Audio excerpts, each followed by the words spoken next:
Hello and welcome to my channel. My name is Dani Walker. Today's episode is all about Jihane's send-off to Miss Supranational. If you're brand new to my channel, I hope you'll consider subscribing and hitting that notifications bell so that you know whenever I release brand new episodes much like this one. Today's episode is brought to you by Rehearsed to Relatable. If you're a pageant contestant and you want to learn how to stand out in the interview room by creating your own unique and personal brand, then click the description below for details. This is a much awaited departure for Miss Supranational. This queen is so well prepared and she has been waiting so long to get on the road and to represent Indonesia. And many of you requested this episode, and I'm so glad that you did because this is something that doesn't exist in the US. So this isn't something that I'm very familiar with or see, but it is what I would like to see in the future for pageants in the United States and really in other countries, because I think it's such a great way to create press and build support around a contestant. And there was some really great things that they did really right here,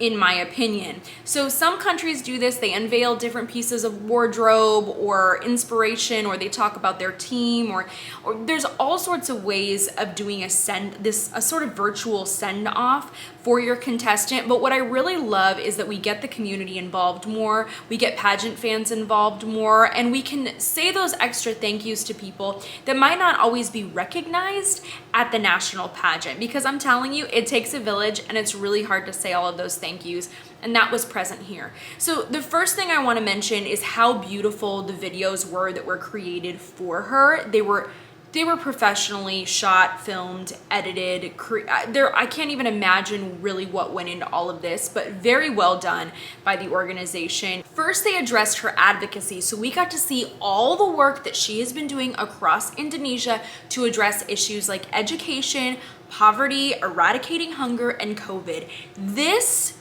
was incredible and so well done, and really highlights the work that she's doing to help her community. And I love seeing that from title holders. Just bravo on this and all the work that she's done. We also get to hear her speak a lot in this press conference, and wow, what a talented public speaker she is. Guys, I didn't get to do predictions for Supra. I did not get to research everyone, okay? But to me, she's one of the top picks. We were also able to see 3 different gowns unveiled, as well as a traditional Indonesian kebaya. You guys are gonna have to help me to pronounce that in the comment section below. I would greatly appreciate that. But let's talk about these video clips because they were absolutely incredible. There was a white gown. Oh my gosh, just the videography for this, the slow-mos, the up-close shots, the hair, the makeup, the walk. We basically are seeing a preview of what we're gonna see at Miss Supranational. I love this white gown on her. It looked incredible. But I will say, in the video of the nude gown, her posing for these video clips, for me, did it. The posing, the looks, the facials, it was just done out of the park. Also, I love that the makeup actually was pretty light, especially for a pageant, and it made a lot of sense because she's not technically on the pageant stage there. So we got to see a lot of her natural beauty, and I thought that that was just such a smart move. And then we also got to see a beautiful red gown, and I just felt like we were watching a performance in this. It was just beautiful. Loved the music in it. Just, why aren't we doing this in the US? Tell me. You guys know we have the resources. Hello, we have Hollywood, we have New York. I don't know. Then there was this presentation of the beautiful traditional kebaya. Yeah, I don't feel very confident saying that right now. I'm sure that it's incorrect. But it was beautiful, it was lovely, and I enjoyed it. And then she stayed in this to present a beautiful speech, and I'm wondering, was this on a teleprompter or did she memorize this? Because it was so well done. Okay, very, very well done. And what I liked is that she used this speech to thank people. First she thanked God, and then she thanked her parents, her family, and then of course everybody else that's a part of her journey. And I thought that was beautiful, and that is something that I would like to see a bit more for so many pageant contestants. I see so many queens win and then they just post a quick photo of them winning and it's like, hey, here, I did it.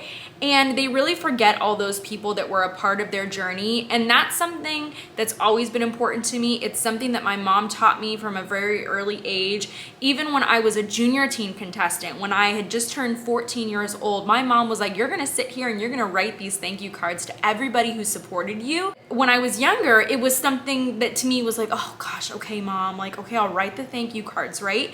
But as I got older, I started carrying thank you cards around with me so I can show that gratitude to people. And when I won Miss Montana USA, that night I started those thank you cards because I think it's so important to be thankful for those that support you and express that gratitude because so many people go unthanked.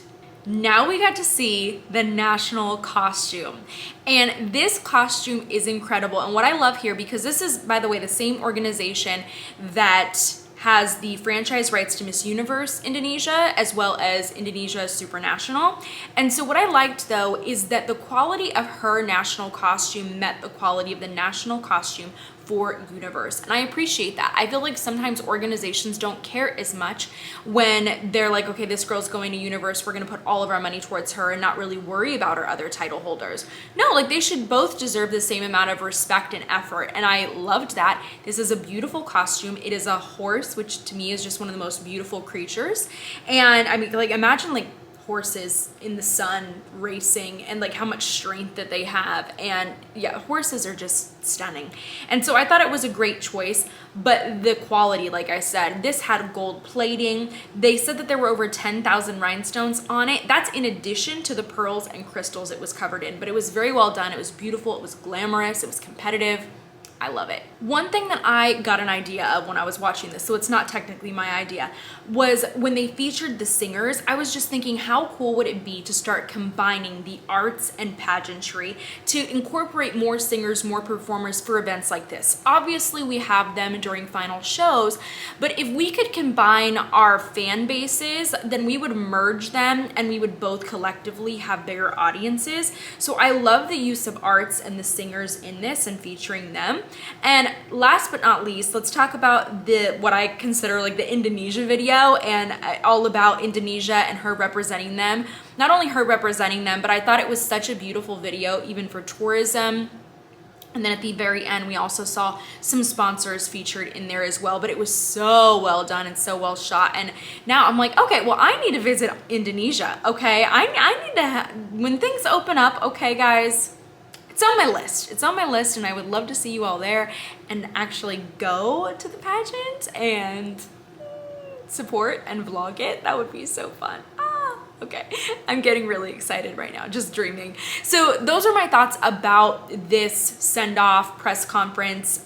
Call it what you may, but it was amazing, and I would love to see more things like this. And I just thought it was such a beautiful way to honor the title holder, the sponsors, the people that go into making all of this possible, the gown designers, the stylists, the hair and makeup artists, just everyone.